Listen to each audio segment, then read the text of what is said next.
عظیم جنگی بہادر حضرت علی المرتضیٰ رضی اللہ تعالیٰ عنہ کی عظیم تلوار ذوالفقار۔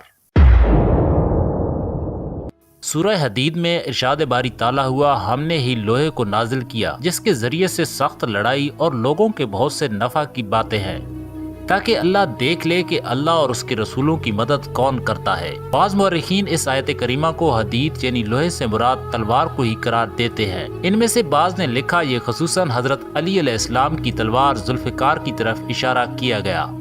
اسی تلوار کے ذریعے آپ نبی صلی اللہ علیہ وسلم کے مددگار بنے اور دشمن کا قتال کیا، اور اسی تلوار ذوالفقار نے خندق و خیبر کے میدان میں بھی اپنے جلوے دکھائے۔ عرب کا سب سے بڑا بت یاؤس بھی حضرت علی المرتضیٰ کی تلوار کا شکار ہوا۔ نہ صرف انسان بلکہ جنات سے کی گئی حضرت علی المرتضیٰ رضی اللہ تعالیٰ عنہ کی جنگ بیر علم میں جنات بھی ذوالفقار کے وار دیکھتے رہ گئے۔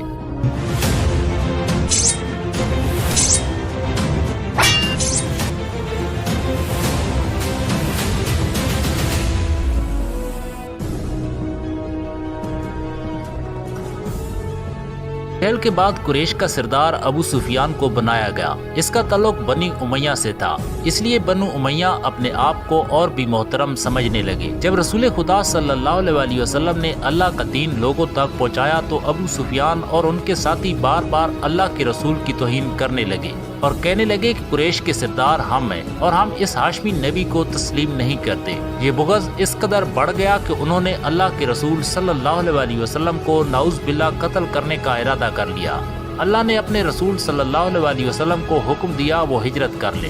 اس کے بعد اللہ کے رسول صلی اللہ علیہ وسلم نے مکہ سے مدینہ ہجرت کر لی اور اللہ کے دین کو پھیلانے لگے، یہاں تک کہ ابو سفیان نے مکہ والوں کو جمع کر کے رسول پاک صلی اللہ علیہ وسلم کے خلاف جنگ کی جو بدر کے کنویں کے پاس تھی۔ اس جنگ میں اللہ کی مدد نازل ہوئی۔ اس جنگ میں ابو سفیان اور مکہ کے لوگوں کو شکست ہوئی۔ بدر کی جنگ کے بعد ابو سفیان کی بیوی ہند بدلے کی آگ میں جل اٹھی اور عہد کر چکی تھی کہ میں مسلمانوں کو نیست و نابود کر دوں گی، ان کے رسول کو، ان کے ساتھیوں کو ختم کر دوں گی۔ جب اس کو معلوم ہوا کہ اس کے باپ اور بھائی اور چچا کو علی علیہ السلام اور حمزہ رضی اللہ تعالیٰ عنہ نے قتل کیا، اگر حمزہ اور علی رضی اللہ تعالیٰ عنہ کو میں مار دوں تو محمد صلی اللہ علیہ وسلم کی طاقت ختم ہو جائے گی۔ اس نے اپنے ایک غلام جو کہ بھالا پھینکنے کا ماہر تھا اس سے شرط رکھی کہ اگر تم حمزہ کو مارتے ہو تو میں نہ صرف تمہیں آزاد کروں گی بلکہ جو تم چاہو گے وہ بھی دے دوں گی۔ ابو سفیان قریش کا بدلہ لینے کے لیے دن رات محنت کرتا رہا، سازشیں کرتا رہا کہ مسلمانوں کو نیست و نابود کرنا، اور ٹھیک ایک سال بعد قریش 3000 جنگی پہلوان جو اپنے سامان سے لیس تھے مدینہ کی طرف راغب ہوئے۔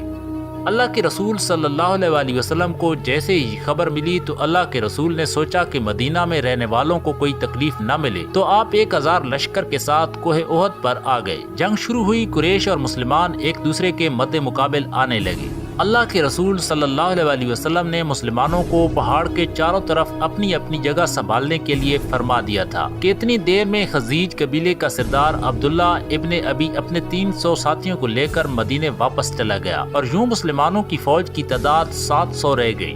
مسلمان لشکر کی ایک جانب پتھریلی پہاڑی تھی۔ پہاڑ پر رسول صلی اللہ علیہ وسلم نے 50 تیر کمان کا ایک دستہ متعین کر دیا اور یہ فرمایا مسلمان جنگ جیتے یا ہارے تم کو یہ جگہ نہیں چھوڑنی، کوئی بھی صحابی شہید ہو جائے یا غازی ہو جائے تم کو یہ جگہ نہیں چھوڑنی۔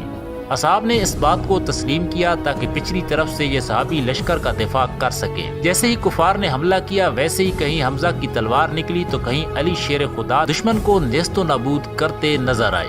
ابو سفیان کی بیوی نے جب یہ منظر دیکھا تو اس نے اپنے غلام سے کہا تم جنگ کو چھوڑو، حمزہ کو دیکھو، مجھے کامیابی یا ناکامی سے کوئی سروکار نہیں، بس مجھے حمزہ کی لاش چاہیے۔ اتنی دیر میں وہاں جو اصحاب جن کو اللہ کے رسول صلی اللہ علیہ وسلم نے جگہ چھوڑنے سے منع کیا انہوں نے دیکھا کہ مسلمان جنگ جیت گئے تو کیوں نہ مال غنیمت جمع کیا جائے۔ جیسے ہی انہوں نے اپنا مقام چھوڑا قریش کے ایک دستے نے موقع کا فائدہ اٹھایا اور چوٹی کے پچھلے حصے سے حملہ کر دیا۔ اب مسلمان دونوں طرف سے قریش سے مقابلہ کر رہے تھے اور اتنی میں تیر انداز جو کافی دیر سے جناب حمزہ کا نشانہ باندھ رہا تھا اس نے جناب حمزہ کو نیزہ دے مارا۔ جناب حمزہ کا زمین پر گرنا تھا کہ جیسے کوئی شیر زمین پر گر گیا۔ کفار زمین پر جھومنے لگے، کہیں سے آواز آئی حمزہ شہید ہو گئے۔ مسلمانوں نے بھاگنا شروع کر دیا۔ اتنی دیر میں کسی نے اللہ کے رسول صلی اللہ علیہ وسلم کے چہرہ مبارک کا نشانہ لیا اور آپ صلی اللہ علیہ وسلم کے چہرہ مبارک پر کسی شیطان کا پتھر آ لگا۔ اللہ کے رسول کے چہرے پر پتھر کے لگنے سے آپ صلی اللہ علیہ وسلم کے دندان مبارک شہید ہو گئے۔ آپ جیسے ہی بے ہوشی کے عالم میں زمین پر گرنے لگے کہ اسی وقت کسی نے کہا اللہ کے رسول صلی اللہ علیہ وسلم شہید ہو گئے۔ بس یہ سننا تھا کہ مسلمانوں میں احرام برپا ہو گیا۔ مسلمان بھاگنے لگے کہ جب اللہ کے رسول صلی اللہ علیہ وسلم شہید ہو گئے تو ہم لڑے کیسے؟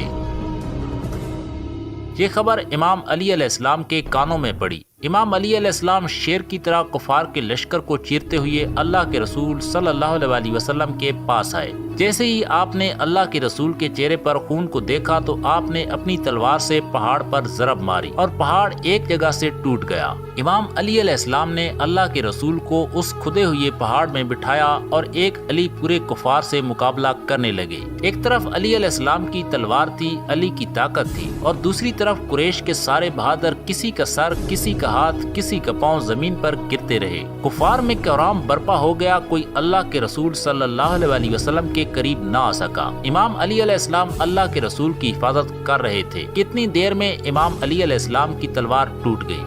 تلوار کا ٹوٹنا تھا کہ امام علی علیہ السلام نے اللہ کے رسول کو دیکھا۔ رسول اللہ صلی اللہ علیہ وسلم نے فرمایا، علی تو جس کے نبی کی حفاظت کر رہا ہے، آج وہی تمہیں اس ٹوٹی ہوئی تلوار کے بدلے ایک تلوار دے گا۔ بس یہ کہنا تھا کہ اتنی دیر میں حضرت جبرائیل امین علیہ السلام آسمان سے ذوالفقار تلوار لے کر آئے۔ جیسے ہی اس تلوار کو امام علی علیہ السلام نے ہاتھ میں تھاما تو کوئی اس کے سامنے رک نہ پایا، سب بھاگنے لگے۔ ابو سفیان نے کہا، جاؤ ورنہ سب کے سب مارے جاؤ گے۔ اللہ کے شیر نے اللہ کے رسول صلی اللہ علیہ وسلم کی اس طرح حفاظت کی۔ بس جب کفار بھاگ گئے تو امام علی علیہ السلام نے اللہ کے رسول کو اپنے ہاتھوں میں بلند کیا اور فرمانے لگے کہ اللہ کے رسول ہمارے ساتھ ہیں۔ جیسے ہی اصحاب نے اللہ کے رسول صلی اللہ علیہ وسلم کو دیکھا، ان کے چہرے مہکنے لگے اور وہ قریب آ کر اللہ اکبر کی صدائیں بلند کرنے لگے۔ یوں اللہ کے شیر حضرت علی رضی اللہ تعالی عنہ نے اللہ کے رسول صلی اللہ علیہ وسلم کی حفاظت فرمائی۔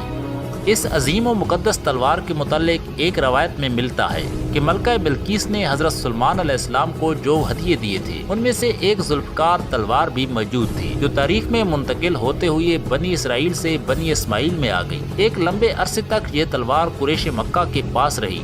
نبی کریم صلی اللہ علیہ وسلم کے دور میں یہ تلوار منبع ابن حجاج کے پاس آ گئی، جس کو جنگ بدر میں اس کے بیٹے آس نے اٹھا رکھا تھا۔ حضرت علی نے جب اس مشرک کو قتل کیا تو آپ اس تلوار کو حضور صلی اللہ علیہ وسلم کے پاس لے گئے، لہٰذا آپ نے وہ تلوار حضرت علی کو ہی عطا فرما دی۔ اس تلوار کی بناوٹ دوسرے تلواروں سے مختلف تھی۔ اس تلوار پر آگے کی جانب دو منہ تھے، جس کی وجہ سے اسے دو دھاری تلوار بھی کہا جاتا ہے۔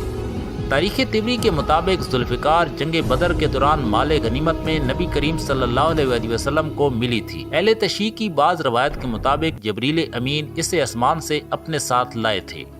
حسن التہامی کے مطابق حضرت علی رضی اللہ تعالیٰ عنہ کے بعد یہ تلوار حضرت حسین رضی اللہ تعالیٰ عنہ کے پاس رہی۔ کربلا میں بھی ان کے ساتھ تھی۔ حضرت حسین رضی اللہ تعالیٰ عنہ کی شہادت کے بعد یہ ان کے بیٹے علی بن الحسین زین العابدین کے پاس رہی۔ پھر یہ تلوار محمد بن عبداللہ محمد الحسن کے پاس آئی، جو محمد نفس الزکیہ کے نام سے مشہور تھے۔ انہوں نے عباسی خلیفہ المنصور کو چیلنج کیا تھا۔ محمد نفس الزکیہ کی خلافت کو مدینے کے بہت سے لوگوں نے تسلیم کیا، لیکن پھر منصور کی فوج نے مدینہ پر چڑھائی کی اور آپ شہید کر دیے گئے۔ حسن التہامی کے مطابق اس کے بعد یہ تلوار عباسی خلیفہ کے پاس آ گئی۔ بعد ازاں یہ فاطمی سلطنت کے پاس رہی، اور پھر جب خلافت ترکوں کو منتقل ہوئی تو ذوالفقار بھی عثمانی سلطنت کے پاس آ گئی اور توپ کاپی محل میں جا پہنچی۔